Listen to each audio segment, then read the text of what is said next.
Did you know that this vehicle right here was last redesigned in 2017?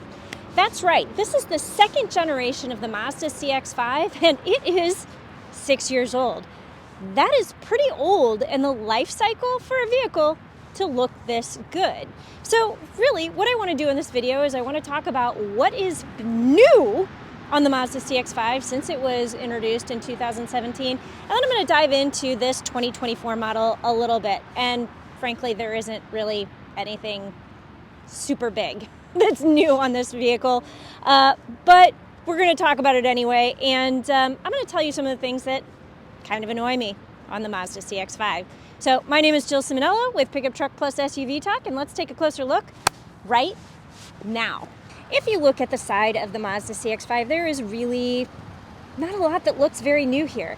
The profile in general is the same as what it was when it was launched in 2017. But that doesn't mean that Mazda hasn't done anything to change it.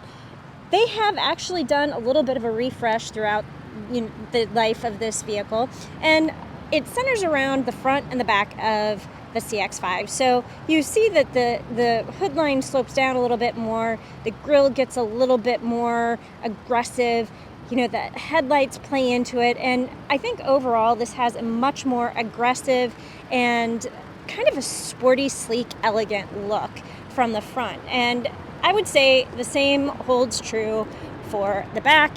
You do have some redesigned taillights, and just altogether, this was just cleaned up and refreshed a little bit. Something else that has been added since the launch of the vehicle, not all-wheel drive necessarily, but the fact that all-wheel drive is standard. Mazda also added a turbo engine. So when this vehicle launched, originally it just had a base 2.5 liter engine. But the turbocharged engine delivers 250 horsepower and 310 pound-feet of torque. At least that's what happened when they introduced the turbo. Now it does 256 horsepower and 320 pound-feet of torque as long as you use premium fuel. So yeah, there is that premium fuel recommendation in there. Gives you the extra horsepower.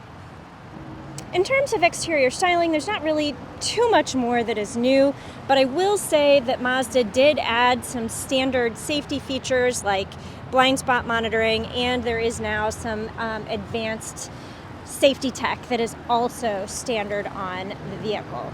So you know what? Let's pop inside and take a look at what is new in here. So probably one of the biggest things you're going to notice that is new is this screen. The screen got larger, the infotainment system has been updated, Apple CarPlay and Android Auto were added, and you even have wireless Apple CarPlay and Android Auto. Now the design of the Mazda CX-5 itself on the inside is really not that much different than when it was launched, but I think you have some nicer materials, you have some upgraded options, and it just looks a little bit better. Now, this is not a top tier trim, so some of the things that are available now that weren't available at launch would include an around view monitor, but this vehicle does have the ventilated and heated seats. That was not available at launch, so that has been added. And other than that, in terms of the interior, there is not much that is new. Now, there are probably a couple more things you should know about the Mazda CX-5 over its lifetime, and the biggest thing is Mazda tried to add a diesel to this vehicle. It brought the diesel in 2019 and then killed it off in 2020, just a year later. Don't know how many of those vehicles were sold, but I have to imagine it was not a lot since it only lasted 1 year. I didn't even have the chance to drive it. That's how brief of a production it was. The other thing you should know is they've tweaked the power ratings, they've adjusted the suspension and some of the driving components, but frankly, they've just made it more Mazda-like with the addition of extra horsepower and extra zoom, even though they don't use that phraseology anymore, some extra zoom. This is a fun vehicle, and it started out fun, and then they just evolved it over the past 6 years. So diesel here and gone in a year, and then some suspension tweaks, a little addition to horsepower on the turbo engine, and suspension tweaks. And that is going to bring us to this vehicle right here, which is the carbon turbo model, which is new for the 2024 model year. For 2024, this vehicle right here is essentially the sum of what is new. Yep, that's it. This is the carbon turbo trim, which is new for the 2024 model year. And what that means is it gets the turbocharged engine on the carbon trim, and it adds some design features. So you're going to notice some extra black cladding around the rocker panels. You're going to see these mirror caps that also have some black on them. These 19-inch wheels that are a black aluminum alloy, that is also specific to this trim.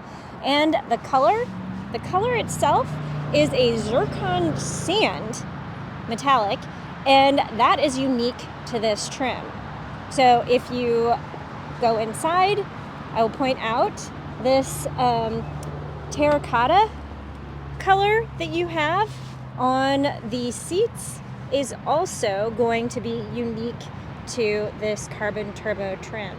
So you have this very nice leather, some excellent accent stitching, these suede inserts, and again, the heated and cooled seats, get a thumbs up, but just a really nice, attractive look with some interesting accents on this carbon turbo trim. But yeah, the trim itself is what's new. I think they also did away with the base 2.5S trim and kind of added this in its place. But yeah, this right here is what's new for 2024, and 2023 really didn't have anything of significance that was new. So here you go. Now, in general, I really, really like the Mazda CX-5, but there are 4 things that kind of annoy me, and I wouldn't necessarily consider any of them deal breakers, but it's one of those things that I just think somebody who's going to buy this car should know about. All right, we are just going to kick off the things I don't like with this right here. And it should come as no surprise to you that I'm going to complain about the wireless charging pad, because this is one of those things that I think automakers should do right, and very few of them do right. They should not include this feature in a car if they can't do it right. This overheats your phone, and then it stops charging your phone because your phone is overheated. In one instance, I even had it disconnect from the wireless Apple CarPlay because my phone was overheated because of the charging pad. People, get this through your head. Do not include a wireless charger if you don't also put a cool pad or a vent on here that's going to cool things off. That's just stupid. Your phone is going to overheat if you don't do something like that, and then it has the potential to shut down the whole system. Just don't do it. I would rather wire in than think, ooh, how cool, I have a wireless charging pad, and then it doesn't work. That is just going to piss me off. It's going to piss me off. All right, so the next thing that is kind of annoying on this vehicle, I mean, it is what it is, but Mazda does not necessarily allow this to be a touchscreen. Now, they do have this rotary dial here, and you can scroll through your things, but generally, especially while you're in motion, none of this is a touchscreen. I have discovered when you are in park, you can use Apple CarPlay as a touchscreen, or if you are in drive but not moving, like you just put it into drive, you can touch it. But if you've been driving and then you stop, unless you put it into park, this is not a touchscreen. So this is just kind of a weird environment because Apple CarPlay is meant to be a touchscreen, and it annoys me that it is not a touchscreen. It should be a touchscreen. In other Mazda vehicles, it is a touchscreen. In the 2024 Mazda CX-5, only in park is this a touchscreen. That gets a thumb down for me. Now, the next thing that I find to be a little bit annoying is going to be this right here. the cup holders. So the cup holders hold a can pretty well. This doesn't bobble around when you move. And it holds my bigger sport water bottle fairly well, even though this is a little bit thinner and it does bobble around. None of that is the problem. The problem is this. I keep hitting my elbow on this every time I go to use the gear shift. And it kind of hits right where your funny bone is. And that right there is the annoying part. So I found myself kind of like, and I know somebody's going to be like, put your tall water bottle in the other one. And yeah, that works better, but this is my water bottle. This is going to be my can, my husband's can of soda. And that's annoying. I definitely prefer it when the water bottle or the water or the cup holders appear in front of the gear shift, because I don't know. But then that would pose another problem. You put the cup holders in front of the gear shift and you're going to be blocking the HVAC controls. So I don't know. I mean, I guess in the Mazda CX-5 this is the best place to put it, but it's just less than ideal. However, I will say the one advantage that I did find is when I had the water bottle, the taller water bottle here, I could go like this and rest my elbow, because I'm in too far forward of a position to be able to rest my elbow on the armrest. So I used it kind of as an ad hoc armrest kind of thing. All right, and finally, the thing that annoys me about this specific vehicle, maybe not all Mazda CX-5s, but this carbon turbo model, you have all of this good stuff right here. You have dual automatic climate control. You have heated and ventilated seats. All good things. But do you see what's missing? I'll give you a beat. Do you see what's missing here? Okay, I'll even go like this. Do you see what's missing here? Yeah, there is no heated steering wheel. So you've got all of these great climate control things and no heated steering wheel. And even though, okay, it's 41 degrees, most people would say that is not warm enough to need a heated steering wheel, I still wanted a heated steering wheel. My hands are always cold. So, again, none of these things are deal breakers. The Mazda CX-5 is a great vehicle. It drives really well, but these are just things that you should be aware of, especially with the carbon turbo model, before you buy.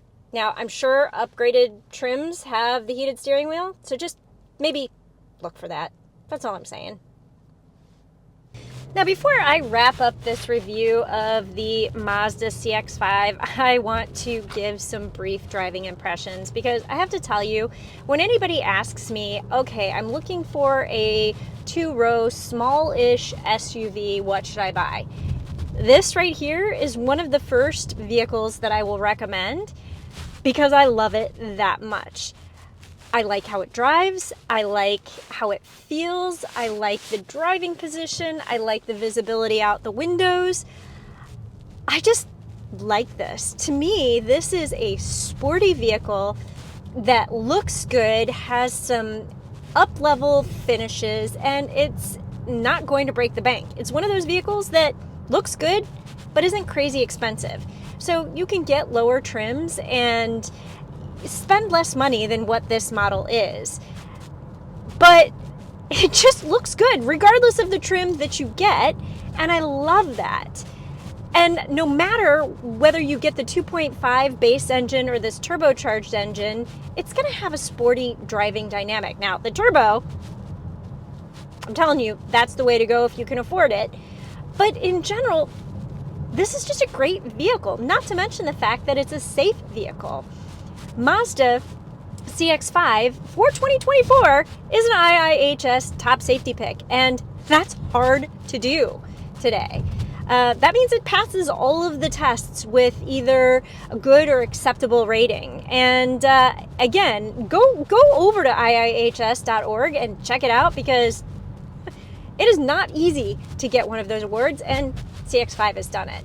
So I don't know what else to say other than if you are looking at a two-row small SUV, you gotta start your search with the CX-5. Full stop. That's where I'm gonna go with that. Yeah. that's all I have for you today on the 2024 Mazda CX-5. Thanks for watching, and I will see you down the road.